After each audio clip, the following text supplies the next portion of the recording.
Bathje. Welcome to Psychedelics today. Really excited to have you on. Been following your work for quite a while, and you put out a really great integration paper a number of years ago, and thanks for including us in your analysis there. Yeah. So it was really cool.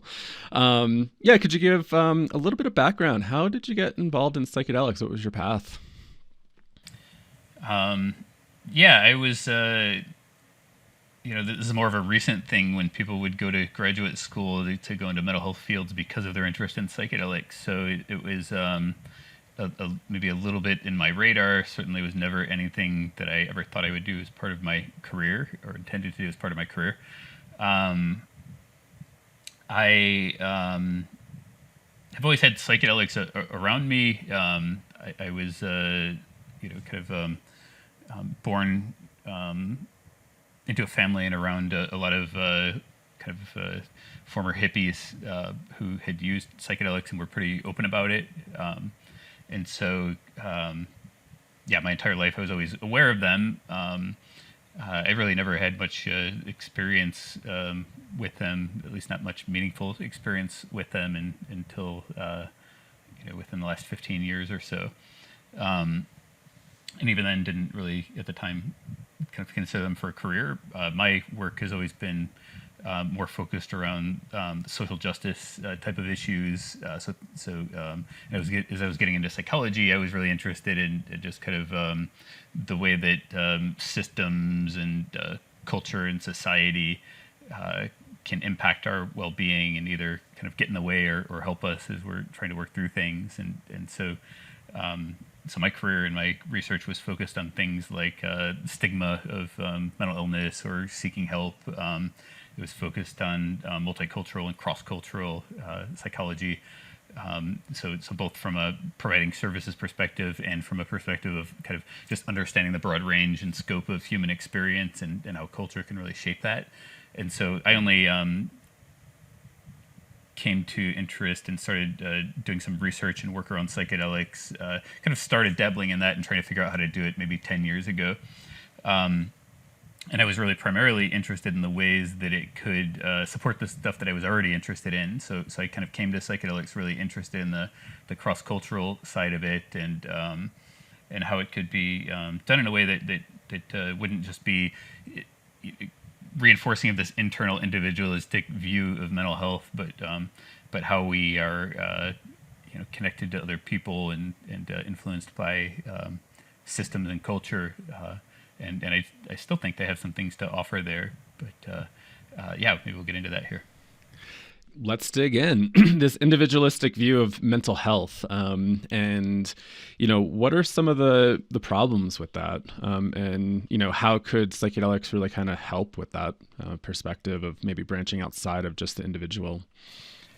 Yeah, I think currently one of the biggest problems with it is that it's I think just caused a really strong cultural pattern of people viewing themselves as having deficits and not recognizing the ways that our experiences are always a relationship between ourselves and the environment, including other people and the politics and the era that we're in and all of those things, kind of a really big picture.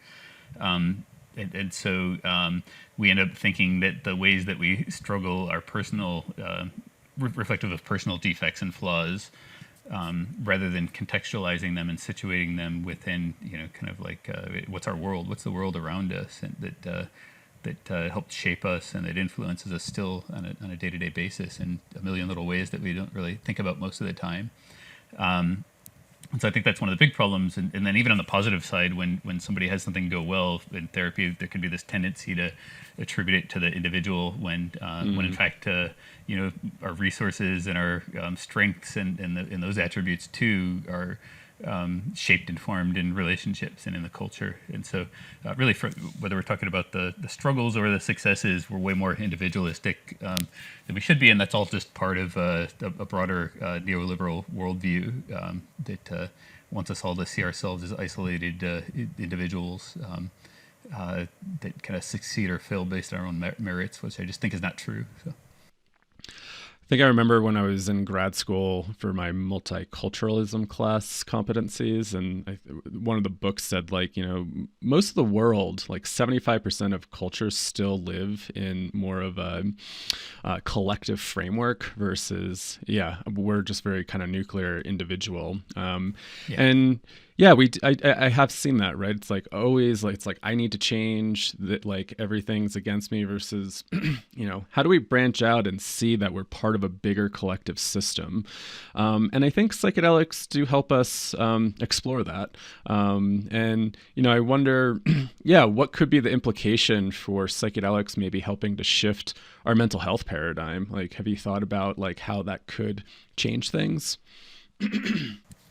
Yeah, I think that a lot of the theory in the critique of the individualistic view of therapy is already there, and kind of started during prior era of rights movements. I was talking to a '60s, '70s activist who said, there was a lot, like people were kind of depressed in that era, and then he was really quick to correct himself and said, not clinically depressed, we're politically depressed. And I said, I think that's still the case. Probably most people are more alienated and therefore politically depressed and anxious than that being a personal attribute. And so I think that's really the crisis, is kind of the system that we have built around ourselves that's harming us. And where I think psychedelics can be super useful is that I see them as you have this phrase that they're non-specific amplifiers, meaning those kind of amplify whatever is around you, right? But I do think they're a little bit more than just that. I do think they're particularly good at putting the spotlight on the sources and in the ways that we experience imbalance, and the ways that we experience dissonance. And I see that in my work providing ketamine-assisted therapy. I see that in talking to people, doing integration with people who use psychedelics. Is that and people don't necessarily have the framework in the models to kind of think about it that way. The individualistic model is such a strong one that it's easy to kind of miss that message and kind of revert to the more individualistic interpretations and understandings of yourself and of those experiences. But I do think they provide an opportunity. They provide a window, and particularly if you've got a therapist who,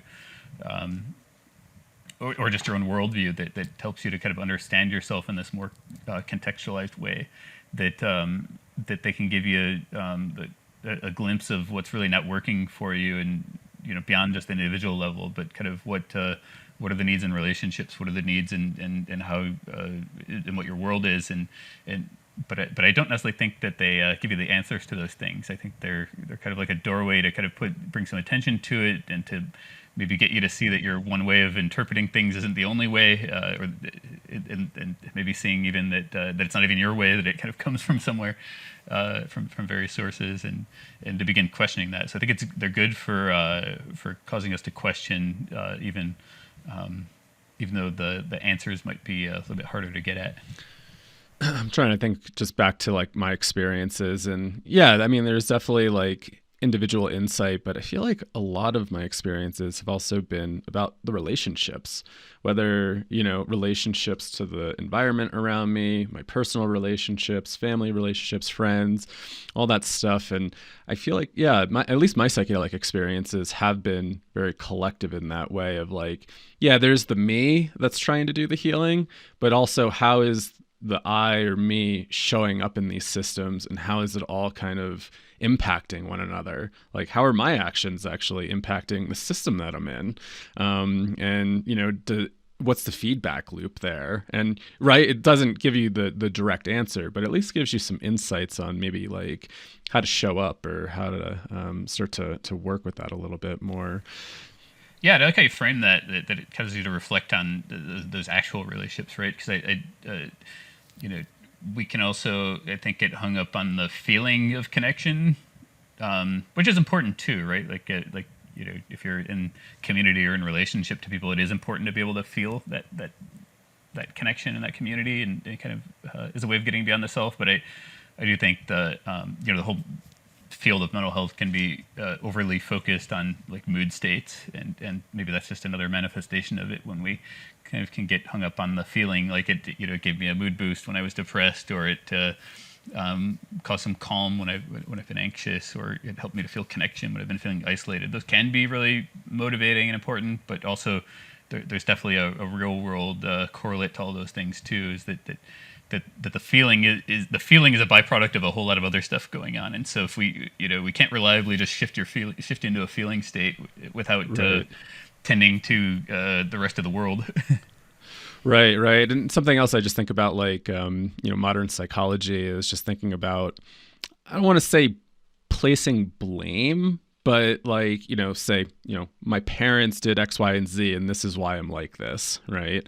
And we sometimes can focus on those relationships and how they've really impacted us.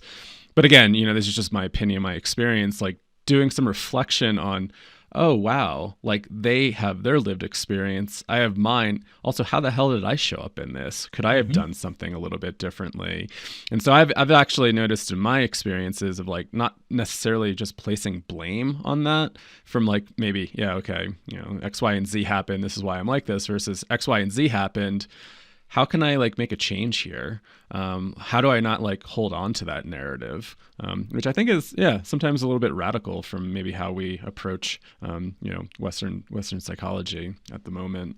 Yeah, that's really just an extension of that neoliberal individualistic model, isn't it? Is that if I'm the self-contained individual, then so are you. And so if you're doing something I don't like that doesn't make me feel good, maybe I just need to set a hard boundary or cut you out of my life, and so I do think that can be one of the unfortunate effects of probably as much from pop psychology as from actual psychotherapy, that people end up severing a lot of relationships when in fact maybe certainly the first thing that should always be called for when it's possible is communication, and relationships are messy and imperfect, and just recognizing we're not going to get all of what we need from any person, and that we're as flawed as they are, and nobody's as good or bad as the best or worst thing about them, and I think all that gets lost at times when we're kind of coming from this individualistic perspective, and like you said, blame. There's a lot of pop diagnosis that goes into that, right? Like we call everyone a narcissist nowadays. Nobody's a narcissist. Like 1% of the population are narcissists, and I think it's come to like, if I'm not getting what I need, the other person must be a narcissist. When in fact they're probably doing the same thing. That they're probably both calling each other a narcissist most of the time. Have you listened to the podcast The Emerald? And no, I haven't heard of that. He has an episode called "The Revolution Won't Be Psychologized," and really interesting. But talking about these pop diagnoses and trends, and I was talking to like a colleague at a training, and they were just talking about how it does seem like we're in this state where we need to set hard boundaries all the time and cut people out. And, does this get amplified in psychedelics? So like this narrative, because that is a pretty big thing that happens with folks, right? They go into a state, they come back and they say, these relationships aren't working and I need to, cut boundaries or set boundaries and cut them out of my life. Like, do you see that often with like clients when you're working with ketamine or other I see that in general a lot in the culture. Right. I know that I see it more with psychedelics, but I think if, it's certainly, like, it wouldn't surprise me if, like I said, if a psychedelic can shine a spotlight on the imbalance, if your relationships aren't working well for you, could you, if you're kind of defaulting to that individual model, if that's the best thing available and if that's the best thing the therapist has available, could that kind of point you in that direction? I think it could, to say, like, if my relationships aren't working for me, one of the options is to cut those relationships off. But yeah, there's this really great narrative therapy article that's titled "Relationships, Not Boundaries," and I think it points out something really important, is that you can either have really strict boundaries or you can have relationships, but you're probably not going to have both for long. So interesting. I want to go back to your work with ketamine. Do you work with individuals? Do you work with groups? Both. Yeah. Okay, cool. And so, just thinking about this topic of like individualism, I think that's one thing that we do see in the psychedelic space is a lot of group work. And I wonder if you could maybe speak to some of the differences that you might see, like individual work versus group work with psychedelics. Yeah, there's definitely overlaps, but they're also very different. The first little just thing I'll mention, which is not the biggest deal, but kind of emphasizes the power of the collective, is that ketamine reliably lasts much longer for almost everyone in a group setting as compared to an individual setting, which I find super interesting. It's that kind of like 45-minute experience. And we're doing intermuscular, so it's like you could control that more if you're doing IV, but we do a lot of intermuscular shots. So that like 45-minute time window is pretty reliable for most people. Some people, up to an hour, but in the group, an hour is like an interruption. If you try to start talking about anything after an hour, hour and a half can happen. So I find that super interesting, how much the set and setting interacts with the drug, and the power of the community is becomes part of the set and setting. A couple other real specific ways I think it changes things is I think in a healthy way, there's a lot less reliance and projection onto the therapist, just because you have a whole room full of people, and so there's the opportunity to, and even when you try to like actively remind people that it's their internal process and that my role is primarily to help you create the space for it. There's only so many things in the environment, the music, the setting, the therapist, the drug, and the client that you can kind of attribute your experience to. And so, in the same way that people have strong feelings about the music, they might have strong feelings, positive and negative, towards the therapist. Usually, both at some point in the process. Either when they're not getting what they need, or when they really are getting what they need, that can be really strong. And so I do think it takes an extra. This is already something that we're pretty well trained to pay attention to, is the client's reactions to us, our reactions to the client, but definitely dials it up a bit, and I think that's one of the unique challenges of psychedelics in general. But in the group, it's lessened, I think, just because you have more people, and so I just notice a lot less reactivity, positive or negative, to me as the therapist. And I like that decentering of me as the therapist. I think it's healthy and helpful for people to kind of feel like they had their own process, and it wasn't about something the therapist made happen through their brilliance, nor was it just their own individual success, but it was kind of like a us type of success. Right. Yeah, the kind of like the collective, you're going in together and being supported by the group. This is, I guess, the difference between, say, medicalization versus what's kind of been happening, whether in like group ceremonies and stuff like that. Like, when is it good for somebody to do more individual work versus then going into like a group experience? You have any thoughts about that? I think the biggest thing there is the person's autonomy to kind of choose between the two, and it's not just consent, but it's informed consent. So we might talk about all the pros and cons, and then let them make a decision after they've got a good understanding of what those two formats look like and how they're different, what they offer and what they don't offer. And so a lot of times it just comes down to comfort and sense of safety around other people. And so a lot of people, especially if they're psychedelic naive, if they haven't done it before, might prefer to do it individual, even if group has some interest to them. But certainly people who've had past group experience, or particularly if they've had psychedelic experience with other people, then group starts to get more interesting to a lot of them. So I don't have hard rules, but it's definitely more kind of like clinical judgment and respecting the person's autonomy for what they think would work best for them and what they feel ready for. That makes sense. Yeah, there's some people that probably really need that one-on-one individual attention versus... It can be two-on-one. We do take doctoral interns, so we have the option for people at no extra charge to have a co-therapy model. Oh, that's amazing. Which I think can be really helpful too. That's really amazing. Do you see the field moving more towards like group models? just I know accessibility has been like a huge topic for That's mostly where it folks, gets and talked about, right? Yeah, yeah, is accessibility cost. I mean, that's certainly important for people, but I think that can also make it look like, I mean, this is capitalism, so we think the more expensive thing is better. And if it costs more to do it individually, people think I'm going to get more time, it's going to be better. And they might miss, how much is offered by, being able to sit back and hear other people's experience and see yourself mirrored in them. As they might have some similar issues or just some wisdom for you, and they don't see necessarily, if they haven't had group experience, kind of the benefit of being able to get real time reflection on, so if somebody says I don't trust other people, you got a group of people that you're saying it in front of, and you can ask a question like, has that come up in this group at all, and get a chance to kind of reflect on why and how other people perceive them in a way that I think if you're getting the same answer from a therapist, sometimes we get put in the therapist box, like you got to say the nice thing because you're a therapist, whereas it feels more unquestionably sincere, I think, coming from their peers, and they can often kind of highlight things about each other that would be different than what I would highlight. And so that can be super powerful.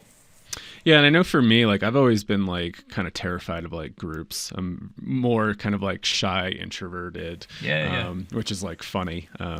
But I think like when I first went to like my first breathwork experience, obviously group, I was like, oh my God, what am I getting myself into? But there was something so beautiful also about being held by the group and being heard and seen when you're just sharing something versus like just with like one individual or two individuals. Like there is something about your peers holding you and really supporting you through that process. And I know it's scary for a lot of folks to kind of be in those situations, but yeah, the group process, I think there's something so healing about it to be part of. Yeah, there's different ways to do it, but I particularly enjoy interpersonal process approach, and that means What's that?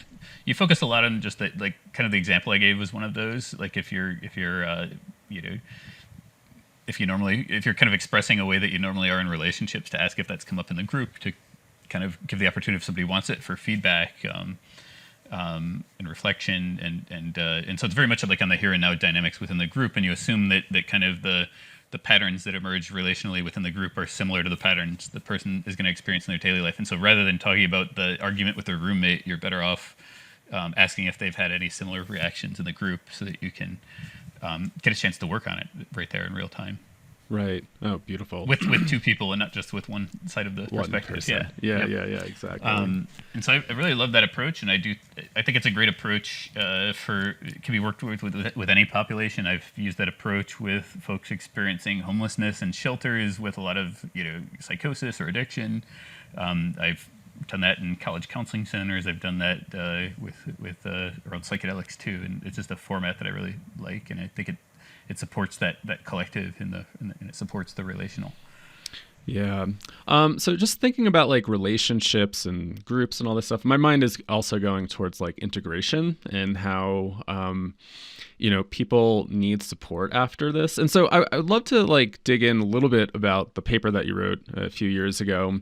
And what are some like the highlights of that paper? Because I know you did an analysis of various integration models, and then you kind of put things together to create kind of like a model of integration, which is pretty sweet because I don't think too many people have been really doing that. And so it was nice to see how you were kind of like analyzing different frameworks.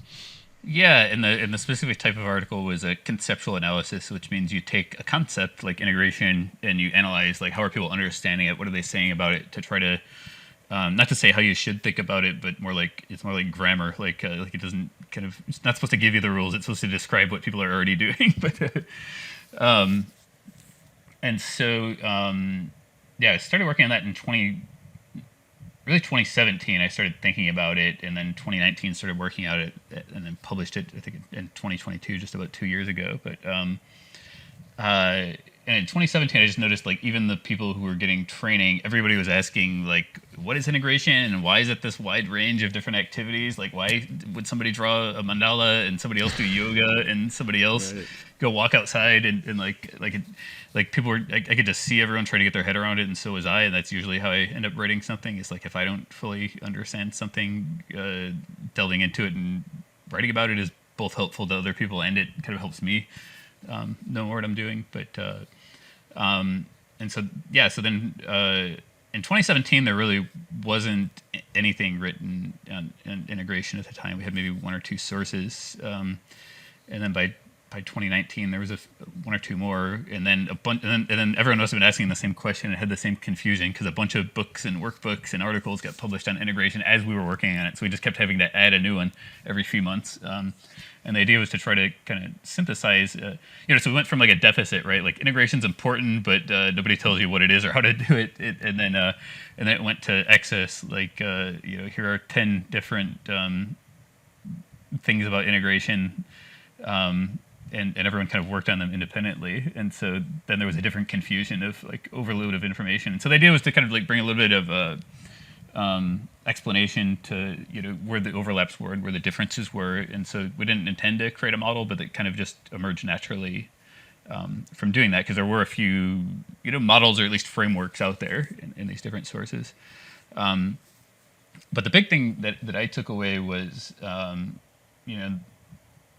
it was really helpful to categorize all the different practices that people were recommending. So it ended up with like this table of like more than 100 different integration practices that people had recommended. We tried to include all of them that we found. And then the model, which was a holistic model of integration, to kind of look at all parts of us in our worlds, and so not just the individual view, and so that was supported by what we were finding when we put these models together. And so there's this soccer ball looking image in the article. Maybe we can link to it. But so the different domains of our being, of our world, are certainly our mind, and that gets the most attention in psychology. And of course our body, even if there's normally a mind-body dualism, but then also the spiritual and existential realm. Kind of the built environment in the natural world around us, our relationships and our community, and then our lifestyle and actions. And I would probably add, if I wanted to augment this model to kind of think even more contextually, there's this model you may have heard of, Bronfenbrenner's ecological model, that's been around since the 70s. It's very popular in community psychology, but it's how do you think of people in the context of systems and relationships. And so it's like you got the person at the center, and then around that you have like their family and their immediate relationships, and beyond that you have the kind of immediate institutions like schools, or maybe their church if they attend church, or their neighborhood, their city, things like that. And you kind of go outwards, and then you get eventually to these macro systems like your nation, the politics, the economic system, the legal system. Kind of all these big picture things, and then the arrow of time, that those things even too are all kind of shifting and changing based on what's going on in the world at that moment in history. And easy to forget we're living in history because we don't have any. You can't write it in real time. But Right. How do we get? So I think putting all that together allows us to think. Then like how tiny a piece of that is the individual, or even more specifically the individual mind when you kind of Right. have all of that going on, right? Yeah, which makes me think, like, how do we get back to that way of thinking, or thinking that we're much bigger? And I don't know, I think about it now, like post-pandemic. I mean, that was a very isolating time for folks, right? And now you're seeing like more reports about like folks just loneliness being such like a huge factor in everybody's life, and people don't have like the same support networks Everywhere, as that's maybe right. Heard that from previous almost everyone. generations. And what do they call it? Like, like our millennials and other generations don't have like the third place anymore. People are working from home. People aren't going out as much. And it's almost like, I don't know, since the pandemic, it's almost like we've been a little bit more isolated. And how much is that like leading towards our mental health? And how much of connection is actually part of integration? Yeah, I think it can and should be a big part of integration, and not just with the therapist, ideally, if that's possible. Not everyone has that possible right in front of them, but isolation's a big thing, and it has been for a while. There was a book, I don't know, maybe 99 or 2000, called Bowling Alone, which was about the kind of like isolation problems in the U.S., and it's only gotten worse in the pandemic, even worse still. And so, part of that is we've bought into this neoliberal view of ourselves as individuals, and there's a lot of things pushing us that way. It's not a personal failing, right? Like, there's a lot of things to reinforce that. Our economic system actually does depend on you being good at a whole range of different things that maybe one person shouldn't be good at. And so there's a problem I have with the word neurotypical. It's like it's like, who the hell meets that criteria? Like, usually it's like neuroexceptional, right? It's like you're kind of like self-contained, self-regulating, can do the social things, can do the sustained attention things. Like, who's good at all those things? Not many of us. And so my view of humans is like, diversity is by design, and you can see it at the level of our immune systems. We have different blood types. Our immune systems react differently, and that's so we don't all get wiped out by a pandemic, right? By the plague or malaria or whatever it is. So even at that molecular level, diversity is the norm. It certainly is the norm when it comes to like our strengths and weaknesses and abilities and all that. But we live in a system that demands us to be self-sufficient individuals, and so it's like we're all supposed to be good at all this stuff. It kind of goes against human nature. So it's a lot bigger than the isolation, but I do think that this underlying theme of neoliberalism impacts a lot of it, and not just isolation, causes a lot of alienation in general. And I touch on that a bit in the article. That was an idea that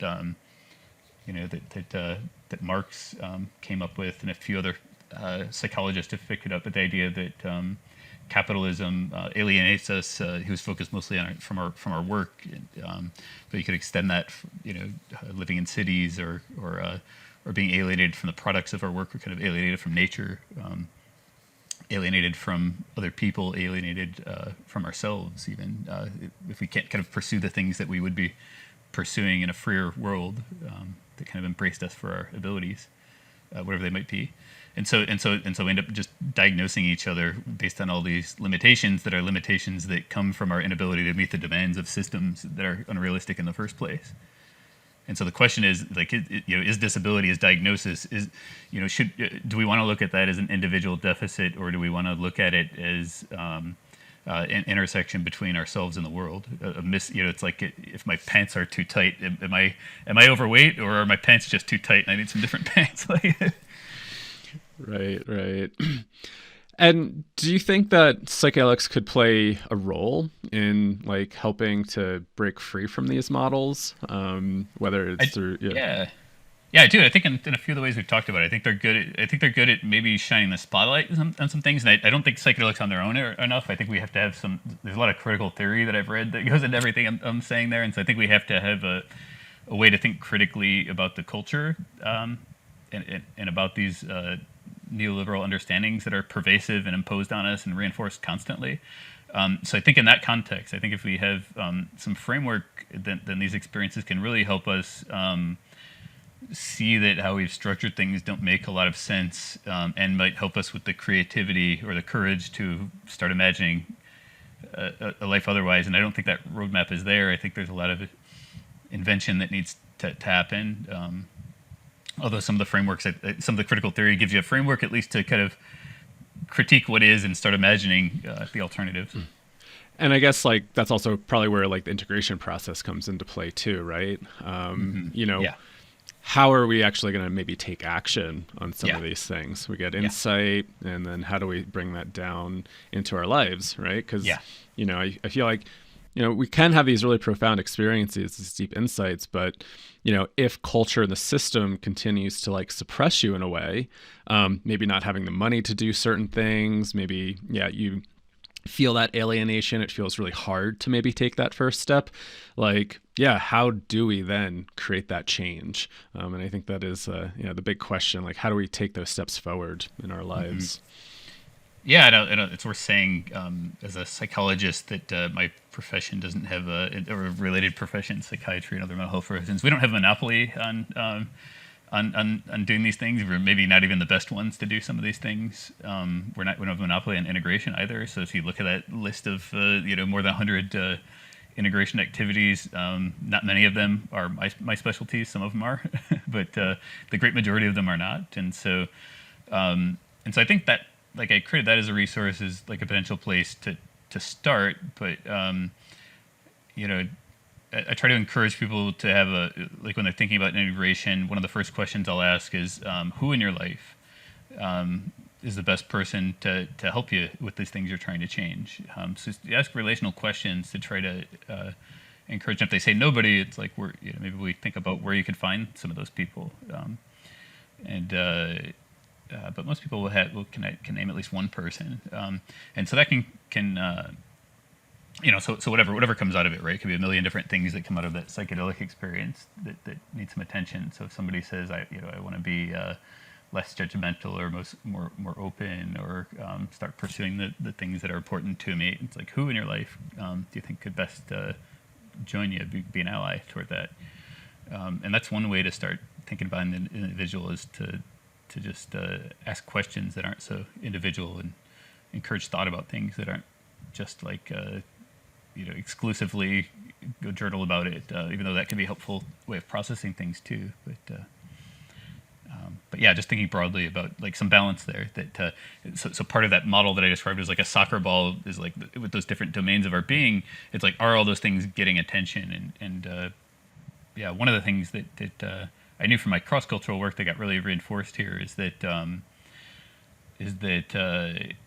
in outside of Western medicine and Eastern medicine and indigenous worldviews, those different domains of our experience, like a balance between them is important, and we have to constantly tend to that. It's not something you can just set and like, all right, good, my relationships and how I relate to nature and my spiritual, those are all just set, and I'm good now, I can relax. So it's like, no, those are something to kind of constantly tune into. Like, what are the relationships between them? What's the balance between them? Are they in conflict? And so you can kind of take any one or more of those, or any two or more of those domains, and reflect on them, and kind of say, like, what is the relationship between my mind and body? Are they in conflict? Am I in a position where I'm having to do really stressful work that impacts me mentally and physically, for example? How much space does that leave for me to contemplate, like, my values and existential things or spiritual things? How much time does that leave for community and relationships? How can I find more of that if it's lacking? And so it really gives you like a way to kind of assess and reflect on how you want to do things differently.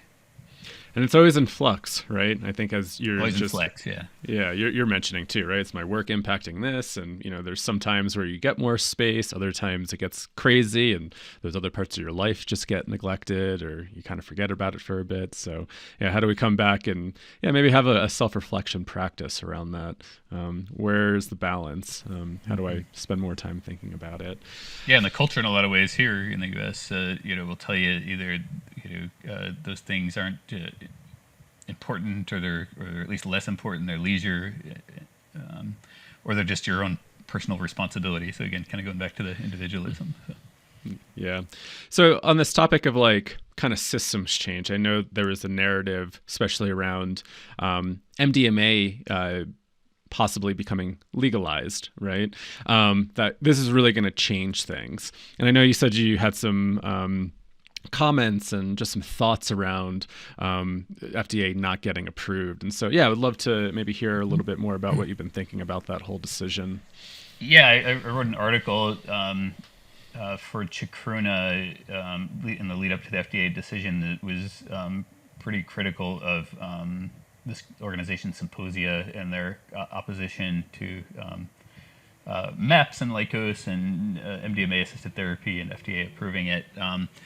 Ultimately, though, the decision was FDA's, and the responsibility lies with them to be discerning of that information, to read the science, and to decide what's credible and what's, kind of what are the risks relative to the existing treatments. And I think they just botched it in a big way.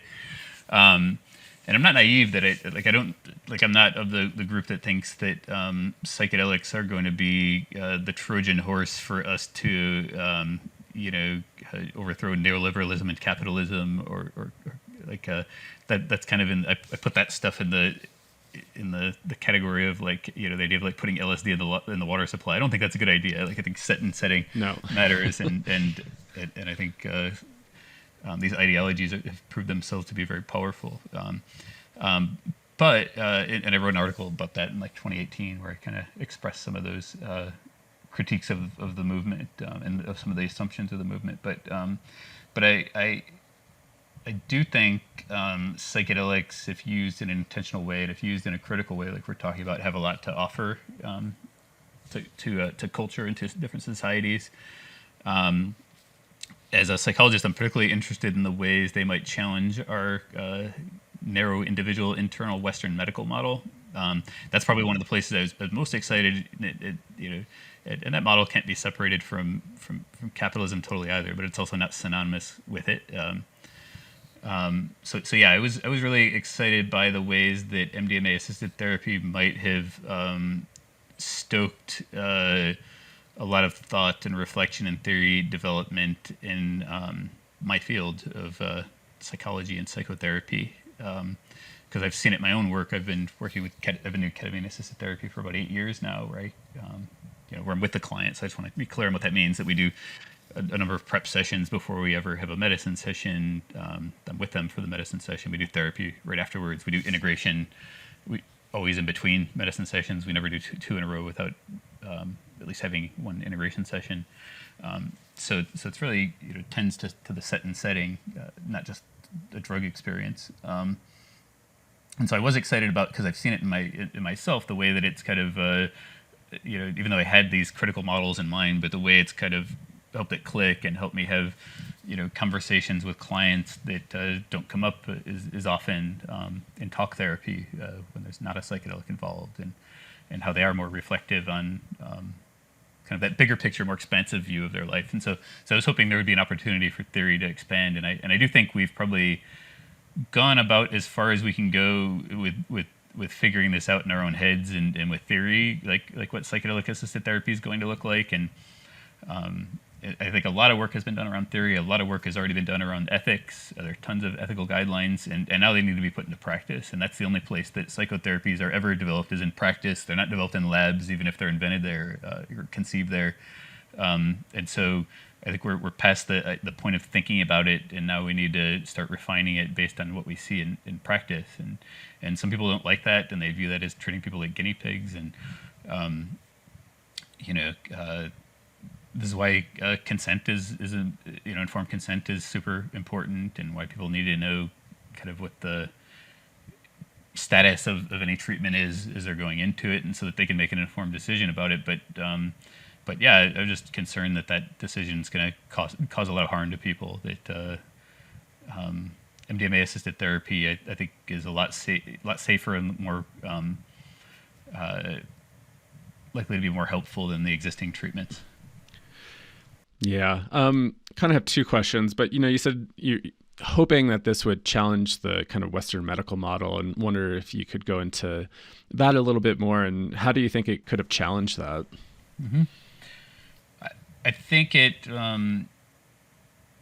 This is the upside and the downside. Is I think a lot of the things in our training as therapists have not prepared us to work with psychedelics, and some of that's experiential. That much like meditation, you're not going to go teach a yoga class or a meditation class or something if you've only read about it in a book, right? And so, psychedelics are one of those experiential category types of things, and so. Most people are not most therapists are not having psychedelic experiences at all, let alone structured ones that are with therapy, right? So, and the training programs will try to get over that. They'll use holotropic breath work, or some of them might give students the option to go to ketamine retreats or go to Oregon or something and do a psilocybin retreat even. But that's recent change that they've been able to use some of those medicines. So we're not totally trained. So I do think there's that angle to it, but also we're not necessarily trained really deeply in the things I've been talking about so far, like the ability to think beyond just the individual level. And so I think in the ways that psychedelics can spotlight and force the therapist or themselves to grapple with some things that might not always come up in talk therapy. I think that forces us to kind of expand our models to incorporate these things which are not the dominant mainstream psychotherapy. So like the ability to think about people in the full context of their lives and in their full being, their mind, their body, their spirituality, their relationship to the nature and to their environment. So I do think because those things come up a lot in people's psychedelic experiences, it's going to force therapists to grapple with those and how to support people around those in a way that I think will be very good for the field overall. Yeah, how do we also deal with some of the transpersonal phenomenon that comes up, and is that kind of like a little kind of shaking what we know, right? Because sometimes that's the hard thing to contain. It's like, how do we really hold some of these transpersonal experiences when people start talking about entities? That's not in our kind of language as therapists, right? And so it's going to be interesting. No, if anything, it's in our language, like to label it as delusion or psychosis sometimes, right? But exactly. We probably know a little bit. Most of us know a little bit better than that. I think if it came up immediately because a drug was taken, but still, you're right. We don't have much, outside of maybe some realms of cross-cultural psychology or therapists who have a lot of interest in the spiritual side. It's not a mainstream thing that everyone gets exposed to. Yeah.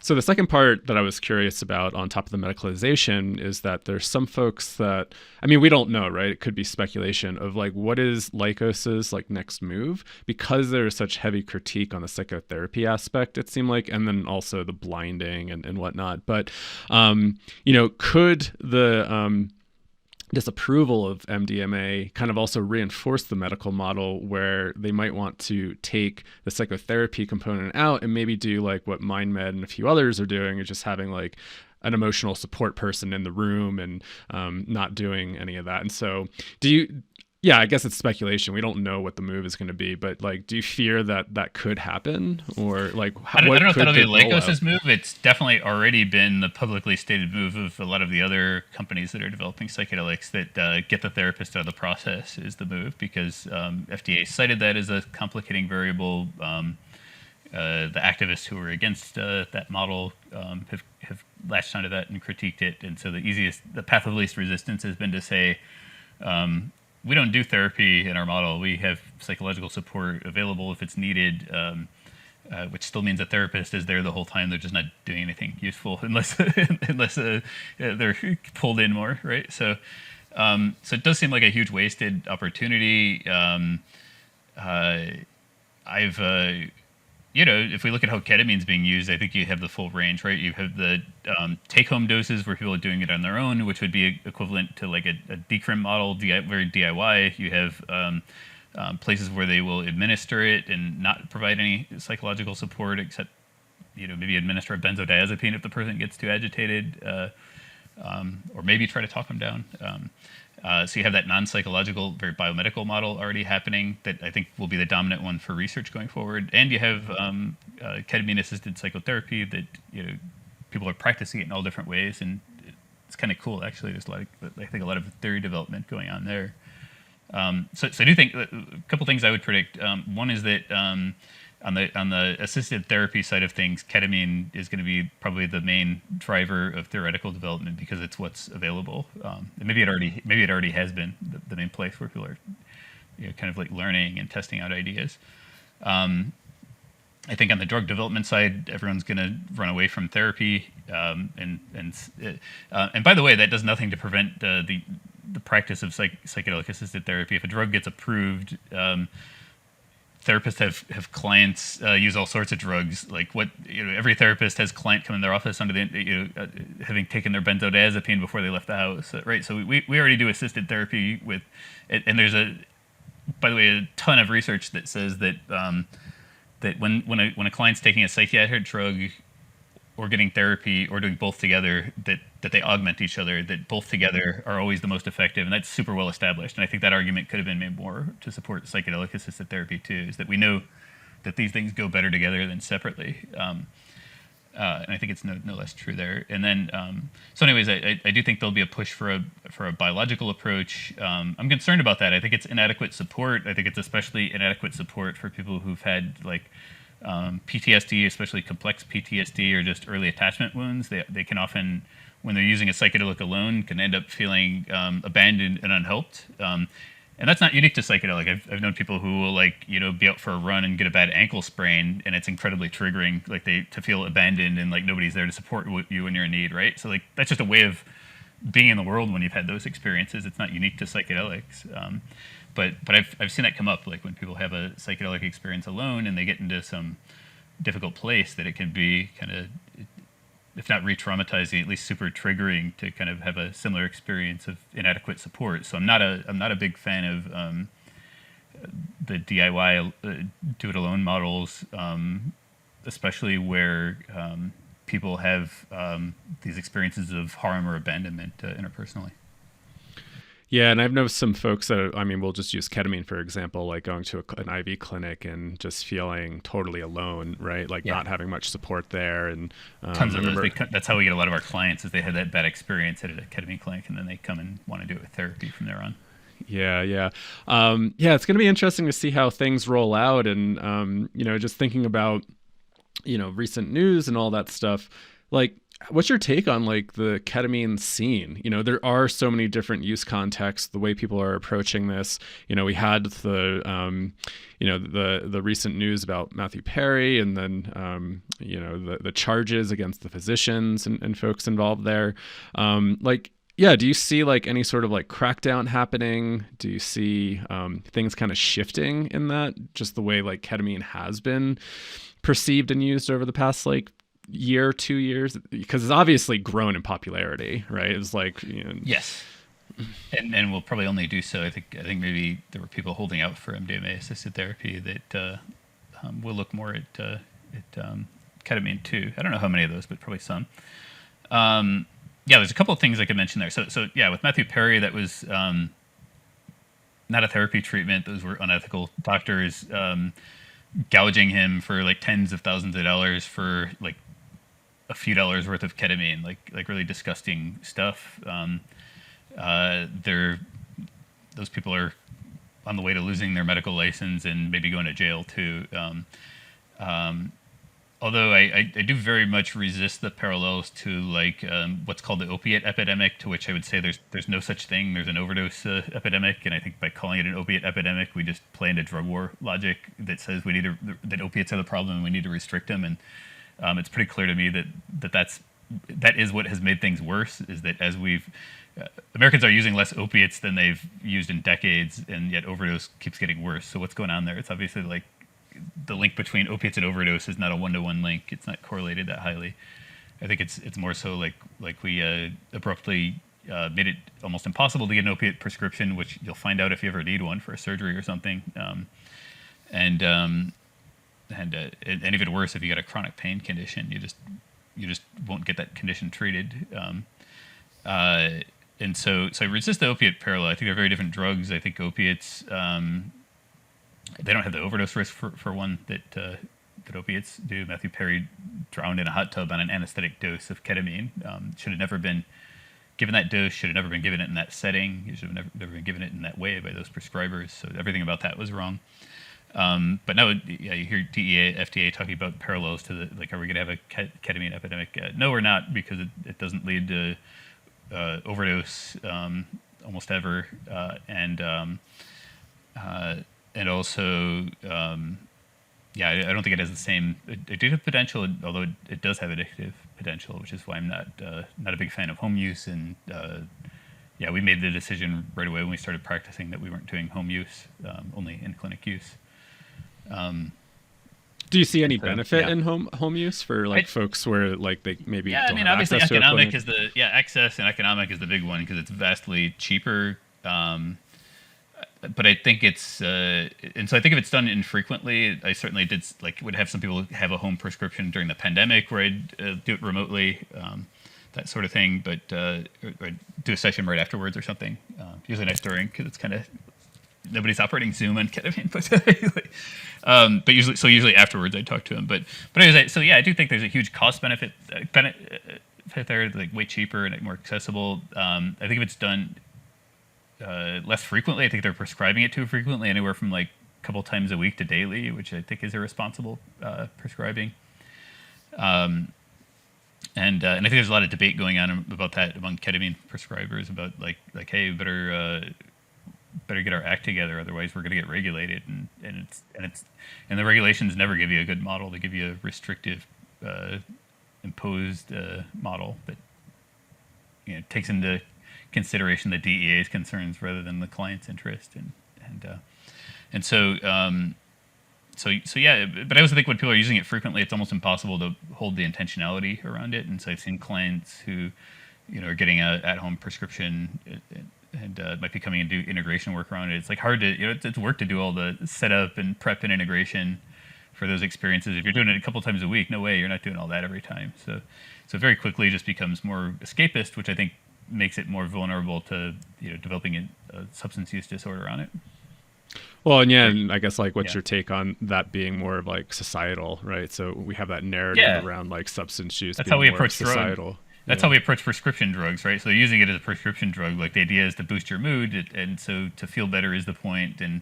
But with psychedelics, I don't think that is always the point. I think the point is to just kind of take it and be open to where your mind goes with it. And sometimes that's difficult places. Sometimes it's transcendent places. Oftentimes it's somewhere more complex and in between, and to work with kind of what comes out of that experience. And so, assuming you're taking it in a good set and setting, a good supportive, safe set and setting, then I think you more or less want to encourage people to kind of trust their internal experience and just kind of work with what comes up. And again, that's not never separate from the external world, because we're always within a culture and in context.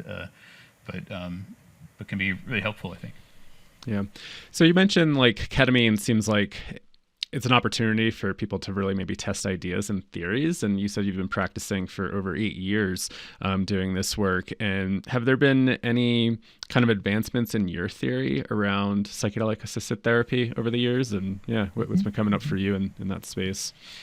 Yeah, psychedelics are definitely what caused me to get beyond the mind and to want to tend to the body. And so I would say that, especially worked a lot with, a lot of my work has been with addiction. And with addiction, you have a lot of trauma histories. And so just would notice how triggering talking about one's trauma can be, and how slow the process can be. And so caused me to look into the somatic therapies, particularly the one that I'm trained in is sensory motor therapy, which I think the somatic therapies are, unfortunately from the same critics getting an unfair bad rap. They are hyper consensual, you are literally engaging with a person on a second by second basis. So it's they rarely ever involve any use of touch. And when they do, it's usually just because you couldn't figure out how to support a movement otherwise, the person's going to fall over or something. Right. So it's very instrumental touch. It's not touch for the sake of healing. It's touch the person doesn't fall over, or so that they can engage in a movement or something. It's super consensual, and you're super attuned to it's they call it shared mindfulness. You're the person's kind of talking out loud, describing out loud what they're noticing in the body. So it's if you were telling me about, let's pick something less likely to be a little bit less triggering than some of the trauma examples could be. If you'd gotten in a car accident, and it was it's frightening, and you feel like you've got it's left some imprint. You're afraid to drive now. So as you're kind of telling the story of that example, you might also ask you to describe what do you notice in your body as you're telling this story. And a car is pretty straightforward. You're probably going to notice some energy come up in your hands because you're holding the steering wheel, and in your right foot because that's the one that would have been responsible for hitting the brake, right? And so that would be reliable. But most things, it's less certain what's going to happen. And so it's asking you to describe it. So you might notice a lot of energy in your leg, or desire to not be sitting on the couch because you were sitting in the accident. So it might encourage you to experiment with standing up, see if changing your posture is helpful, to engage that energy in your foot, or make a fist and squeeze your hands. And the idea is that we can engage more than just the cognitive and the memory of that, but there's a bodily memory of that experience, of all powerful experiences, really, positive or negative. And then we kind of miss those when we're just talking about and intellectualizing things. So it definitely changed that, as it caused me to understand mind-body connection in a much deeper way, and to begin to incorporate that into my practice. I think didn't really change anything about it. I already had those frameworks around culture and kind of the political and structural and contextual stuff that we've been talking about, but I saw it come up a lot more, so it just caused me to kind of like have to figure out more how to work with that when I was working with it a lot more frequently. And then the other big place, I think, is just kind of getting more adept at talking about spiritual and existential experiences and concerns that people had, where I certainly was open to that as part of my multicultural training, but it wasn't always as prominent, and you could, like, content would, like, you didn't have those direct mystical experiences that people report from psychedelic experiences very often. And if you did, they'd often already been categorized by somebody else as psychosis. Which we could debate that too. I don't necessarily think that's a good lens always to apply to these experiences, even if it makes sense sometimes. To apply that term psychosis to it? Yeah, even when we're not talking about psychedelics, I don't think that's always a helpful way to approach it. So. Yeah, I agree. I used to work with people that were experiencing early episode psychosis, and not trying to always bring that framework, and actually watching people move through it with support, and it really kind of like, definitely saw some magic there. Like, oh wow, for me, as soon as you diagnose something, you're kind of done thinking about it. You think you've understood it and labeled it and described it, and so for me, I always, like, even if I think the diagnosis fits pretty well, I try to resist thinking of the person through the lens of a diagnosis, because it kills my curiosity and my ability to kind of help them in ways that neither one of us might have thought of coming into it. Being a psychologist, like, how do you approach diagnosis? I don't really diagnose at all, other than we need to ketamine has forced me to diagnose again, because you need a diagnosis that can justify administering the drug, and I'm not the one administering it either, because I can't with my license. But I'm pretty I think of diagnoses as constructs, as things that can describe something that can be useful or provide some meaning. I don't fight with my clients about diagnosis. If a diagnosis is important to them, I might ask, like, where they learned that diagnosis, where they got it, and what it means to them. I think that's good to encourage somebody to reflect on. But I never argue with somebody about a diagnosis, other than maybe get them to kind of think about how might it limit them and how might it help them, and kind of be reflective on it. Yeah, because sometimes it's helpful for, like, the person likes to have a framework or a map, right? Yeah. It often doesn't provide that, or provides like a very flat, a very like short and simplistic narrative that cuts off a lot of them. But you're right. It can feel better they get too boxed in. It can feel good to have like some explanation, even if it's not doesn't explain everything about you or your experience. And so that's one of the more valuable parts of it. But it also, I think, causes us to oversimplify people and their experiences and their suffering, and causes us to depoliticize it, right? Like, diagnosis is one of those things that very clearly puts the problem within you, and so right. that's the main thing I don't like about it, is it causes us to kind of stop thinking about the context and everything that kind of reinforces that experience or causes that experience. Yeah, is there something fundamentally flawed with me, or is it the systems and the environment that we're living in that's having a big impact? Right? Yeah, I just, after 20 years of being a psychologist, I don't find much that's fundamentally flawed with people, other than I think we can be harmed by experiences or by systems, and then there are other kind of disconnects that keep those problems in place, keep them from resolving. So. Yeah. So we're getting a little bit at time here. So I guess to start to close things out, like, where do you see the field going? You've been involved in a while, and what are some of your thoughts? Like, how would you like to see it evolve and grow? Yeah. So that's a great question to end on, because I think earlier in my career, when I was running into a lot of ideas that I was just skeptical of or disagreed with, I was very much in a kind of very critical perspective, and I think that was important for me, and many people might need to pass through that. But I hope, as a field, right now I see us maybe being caught up between the enthusiasm and the critical perspective, and honestly, they're both equally naive. I think. So my hope for the field is that we will get more in.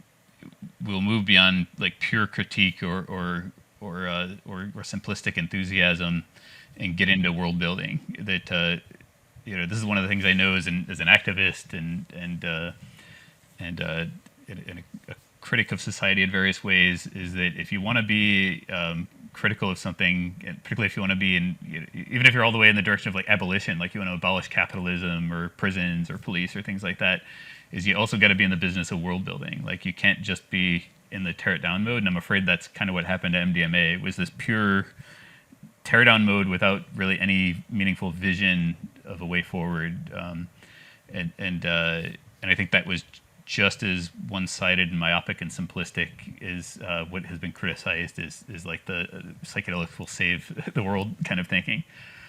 So my advice and my hope for everyone would be that we got to be in the business of building. That we got to you can't have a different world if you can't imagine it. And as important as critique is, and we always got to have the critical perspective, that has to come with some visioning and dreaming and creating of the alternatives. And you got to have the courage to kind of name what those things are. It's easy to be on the critic side and just tearing things down. It's hard to kind of be vulnerable and share what your vision is. And nobody gets to be the puppet master to implement that either. It's something we do together. So. I love that. Yeah. How do we come together, even if we do have critiques, to focus more on solutions and building than just getting so emotional over the critiques and trying to tear systems down? That resonates with me so much. I saw that personally with my undergrad college that I went to. There was a lot of drama that happened, and I think the students and faculty went into kind of, rebel mode and turned into tear it down, and school ultimately ending up closing in 2016 because there was like no kind of working together. And it's so sad. That was such a cool little school. And it influenced me in so many different ways. But it was like, Which school was it, did you say? It was called Burlington College. It was up in Burlington, Vermont. It was like one of the few schools that had like an undergrad in transpersonal psychology, and it was just what a great example of that, right? It's like you destroy the best thing available and get stuck with the status quo because it's not everything you want it to be. It's like there is no final state. Like that's everything. We're going to be constantly revising everything. Hopefully, if we're healthy, and so. I think we just have to expect nothing to be perfect. I heard a kind of old activist from the '60s recently say, we have to learn to love crooked people with our own crooked hearts. Like get over the idea that anything's going to be perfect or anyone's going to be perfect, including yourself. So. Yeah, and also maybe just like pulling back and examining our beliefs about it, because sometimes we don't have all the information, or or the information that we may have may not be true, right? And so, never have it all. Yep. And I think that comes back to what you were saying a little bit earlier in the podcast about relationships and how do we form relationships instead of putting boundaries up right away and have communication. I think that's super important. Anything else you want to close on? Any final thoughts here? That feels a good place to end. We'll leave them on that note. Yeah. All right. Sweet. Well, Dr. Geoff Bathje, thank you so much. Really appreciate your time and the conversation. And thank you everybody for listening. All right. Thank you.